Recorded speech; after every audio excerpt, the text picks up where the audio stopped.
My guest today is Daniel Mangena, a public speaker, best-selling author, broadcaster, and coach. He is best known for his highly successful Micro to Millions program, being the author of Stepping Beyond Intention and his Do It With Dan and Beyond Success podcasts. After receiving a late diagnosis of aspergers and experiencing what can only be described as a life-shattering trauma at the age of 20, Daniel spent the next 7 years struggling to keep these revelations and events from spilling into every area of his life. In today's episode, Daniel teaches us his Beyond Intention paradigm, a simple 4-step system that began as a lifeline with grappling with suicidal thoughts and became a path to lasting joy and purpose. Welcome to Lifeology. Thank you for having me, James. Excited to be here. I am looking forward to this as well. That was a lot for me to read, but you've done so many different things and you have so many wonderful things to teach us. So I'm really honored that you're here today. From where are you from originally? So I'm from East London in the UK, but I moved to Mexico back in 2018. What brought you to Mexico? It's quite a change. My friends invited me to come and look at a prospective location to teach a few workshops. 3 days to 10, and I just didn't leave. And that was that. That was the end of it. I'm sure a lot of people listening right now feel like, I would probably do the same thing. So you've done, like I said, you've done a lot of things. I didn't even touch all the things that you've done. I know that you have so many different things that you are, so many different accolades, and we'll get to that in a minute. But before we get started, first off, can you explain to people what aspergers is? Because some people may have heard of that, but don't realize what it is. And I want to explain that as well. Okay. So the most straightforward way I've found to explain Asperger's to people is if you imagine someone that's autistic that can actually communicate with the outside world and has more of the mainstream wiring, more of the neurotypical wiring, but not all of it. There's some things that are still unplugged. Yeah. So for me, it shows up with the way that I think, the way that I process information, and the way that I communicate and connect with people. What's that? Which you did very well in explaining what that is. One of the things that when you heard that, when you first were diagnosed with it, what was your response? I was really blessed that the doctor that caught it, because I was 27 years old at the time, the doctor that caught it specialized at working with adults with autism, with neurodiversity. And so gave a lot of context before giving that. And so I understood what it was before she said what it was. And so it was a relief to me because it helped me to understand a lot about myself, a lot of the challenges that I'd faced. And she really focused on what my superpowers were before talking about what my shortfalls and needs were going to be. Wow. Really, really well done. So and I think that's one of the best things was when people understand how different we all are in many different ways, but to recognize that there's the beauty beyond it. But I think for some people, what they struggle with is all of a sudden that becomes the label. I'm this. So this is what my diagnosis is. So therefore, this is what I am. And we take on that identity. How did you differentiate between that to make sure that you are you who has this Asperger's?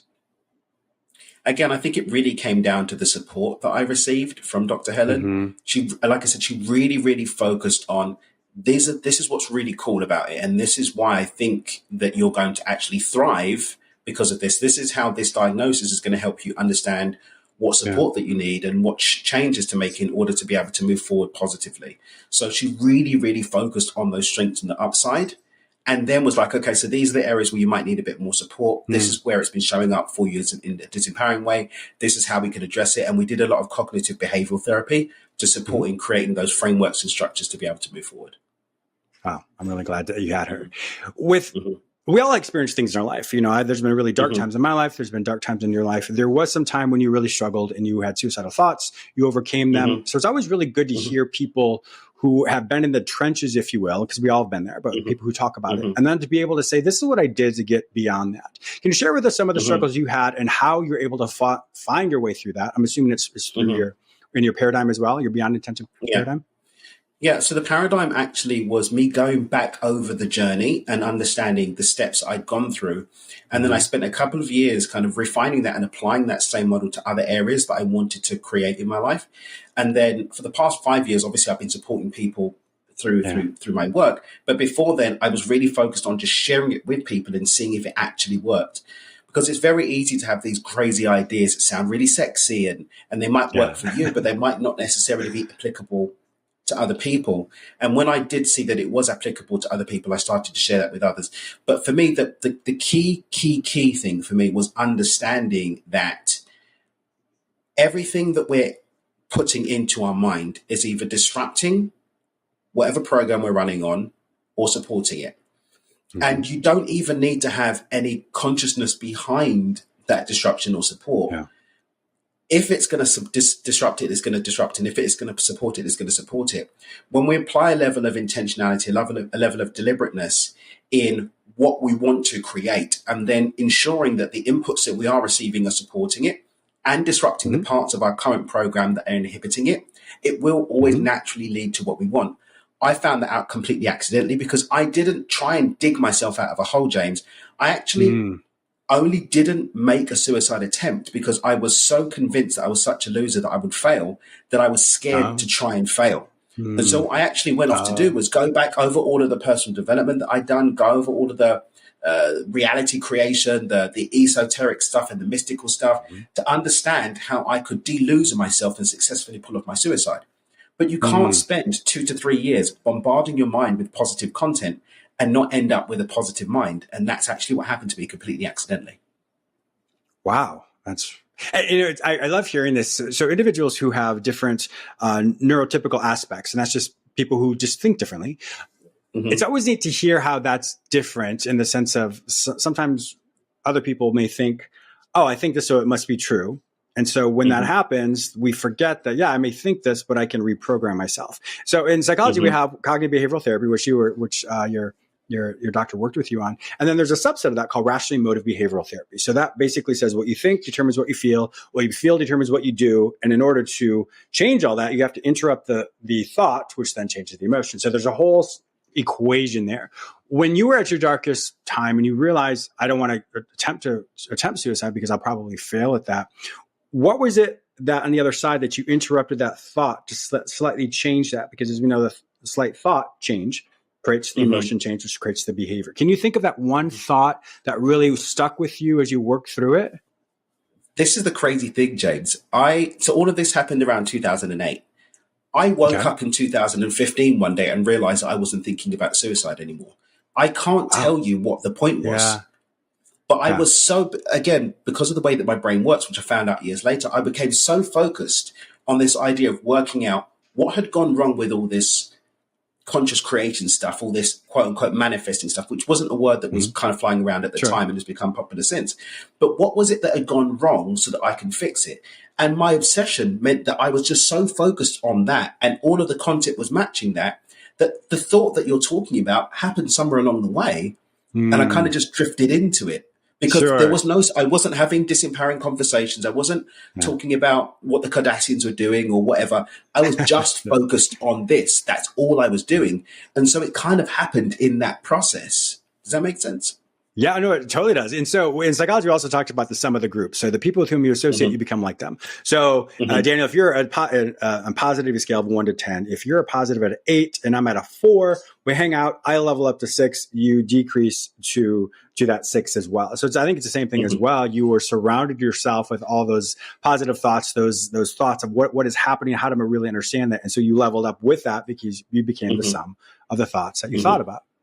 And that's what happened. So it was a really weird moment for me because, again, I wasn't trying to save myself. And this is the thing that, unfortunately, TED didn't agree with my topic. So they didn't actually publish the talk. But I actually did a TED talk called What Suicide Taught Me About Life, where I actually went through this story and what I learned from it. But there was no choice for life. Life chose me because the inputs were supporting those thoughts that led to those emotions that led to that thinking, that led to the behaviors that led to life. Life followed life. And that's literally what happened.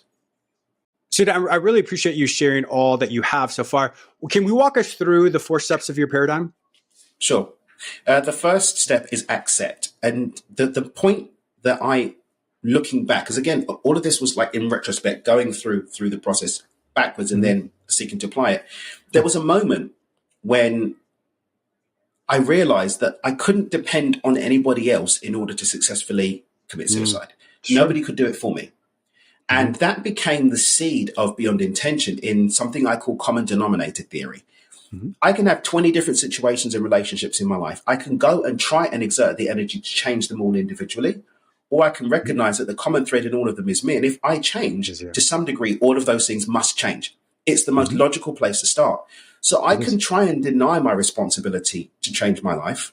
I can deny the responsibility for the outcomes in my life. But if I just come to that logical point of common denominator theory, I have a massive amount of power to change everything in my life. And so that's where it began. Except is I am the author and creator of my life. My choices, consciously or unconsciously, are leading to the outcomes that I experience. And if I start to bring a level of intentionality to those choices, I get a lot more creative power as to what I experience in my life. That's step number one.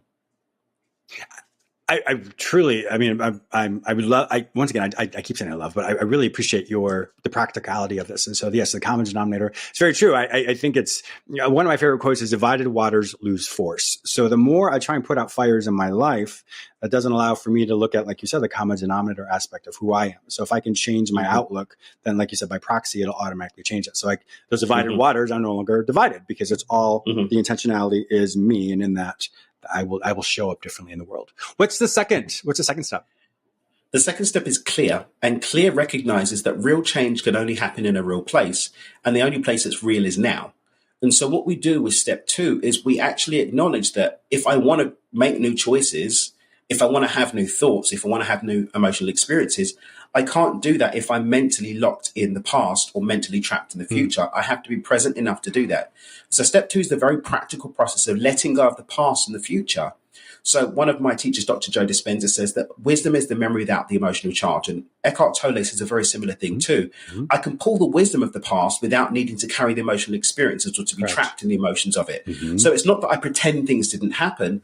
I take the wisdom, I take the learning from it, but stay present emotionally in the now.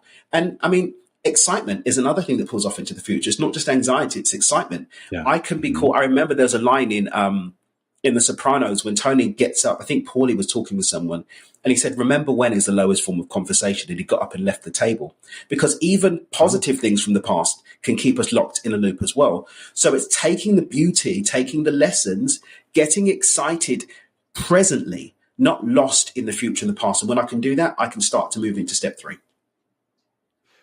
A lot of people hearing that may have got lost in that. So I know I definitely want people, if you got lost in that, because there was a lot of wonderful meat there. So I know you spend a lot of time on this, and we only have a few minutes to go through all these steps. So definitely rewind that and go through that as well. But I wanted to piggyback, or not piggyback, I wanted to ask you more questions about that. So when you retrospectively, in other words, you look back in the past, they can look at this, you don't allow yourself to, you look at the data. What's the block that you use so you don't get lost in the emotion? For example, if my spouse died, and all of a sudden I am obviously just grieving that, it's the anniversary, what are ways in which you can look at the lessons learned from that? I know this is a really difficult one, but then be able to not get lost in the grief, because grief has its place, but in the moment of learning, how are you able to, what are practical ways that people can kind of keep that grief at bay to recognize the learning of perhaps resilience, et cetera, and to be able to move forward in the future?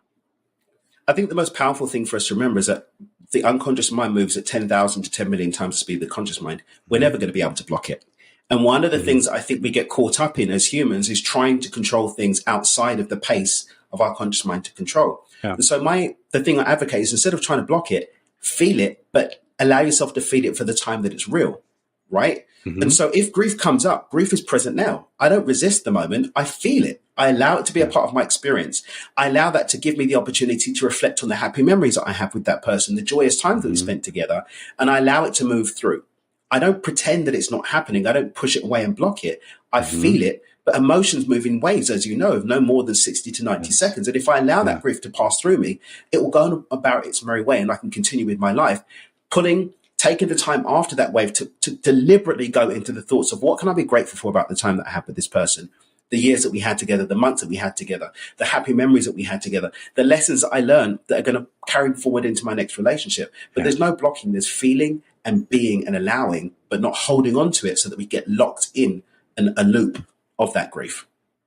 A lot of people, there's a quote that says, trouble is inevitable, but misery is optional. So we also, in psychology, we also have what's called radical acceptance. You accept the facts as they are. You accept this, but you choose to either live in the misery of it, or you choose to say, yes, I feel it now. And my second response is, now what do I do with that? And so that allows you to look at all the data points as they are. From their experience, this is really difficult. This is really overwhelming. Now, James, what are you going to do with it? So it's the same concept in a lot of ways, is to not get lost in the misery of it, but it is inevitable that you are going to feel it. So if we get lost in it, and sometimes we do, the simple response is, now what am I going to do? What am I learning about myself right now? And that's a big part of step one of building intention too, that whole radical acceptance. It's at its extreme, it's radically accept responsibility for everything, even the things that we've got really genuine excuses to blame other people for. We still dive in and look for, where can I claim responsibility? Because within that responsibility is my power to create going forward. I love that. What's the next step? Step 3 is gratitude. But the key thing with this is it's not gratitude after the fact. It's developing a level of positive expectation through the process of gratitude in advance. So when I look at the outcome that I would like instead of, for example, the grief, or I look at the outcome that I do want instead of the sadness or the anxiety, I can start to connect with that with a very practical experience of gratitude. And that's going to be differently expressed by every person, because we all connect with the energy of gratitude in different ways. All of our minds work in different ways. In another pocket of my work, Money DNA, we look at using your love language as a way to communicate with your unconscious mind. Because the love language is an expression of how your unconscious receives and processes information and has the capacity to translate that into a deliberate message of love being communicated, right? So too quickly, not to take too much time on this, but if someone's love language is words of affirmation and I come home and I slap them on the bum and say, let's go do it, they're not going to feel the love. My physical touch love language is communicated to them and they're not receiving love because I've not given them those words of affirmation. No matter how much they want to care about me, that's going to be lost in translation. If I come and say, hey, I just love you so much, and I'd love to express that through my love language of physical touch, there's a difference there. And the person, these two people aren't sitting there and saying, oh, I just got a slap on the bum and no words of affirmation, therefore I don't feel love. That's being processed at the unconscious level. To bring this over to gratitude, through the love language, we can actually understand how can we communicate to our unconscious mind a deliberate choice to move into gratitude for this experience that develops a positive expectation, that generates the emotional charge, that generates the thinking pattern, that generates the habits of behavior that leads to the outcome, or a lack of that inhibits us from having those behaviors that ultimately are the only thing that's going to lead to the outcome that we want. Yes. And I agree with that. I really like, in fact, I'll have to have you back on at different times to talk about using the love languages for money, because that's brilliant. I remember there was a couple of years ago, I was going through a really bad breakup and I was just so overwhelmed and it was so devastating. And I remember this, Daniel, this was something I hadn't really done before, but for me, I have a really strong faith in God. So for everyone has different ideas of that. But for me, it's faith in God. And so I remember I was literally on my knees crying. I was so heartbroken. But all of a sudden I had this flip in my mind and I was like, on the other side of this, you are going to have learned so much. And so I was like, oh, that's weird. I'm like, where did that come from? And so I was like, what's going on? And so, and all of a sudden I started to be grateful for the trial or for the event, not that I want to go through it ever again, but through the event. And I was so excited because I was thinking, I'm actually learning and growing so much. So for me in my field, I've done this for so many years, but to have a really visceral response like that of, I'm excited about this trial. So to take the pain and now to focus slightly different on something of the gratitude, of the joy of the learning process, took the pain and used that energy, because as we know, all emotion is energy. I took that energy and moved it towards self-development.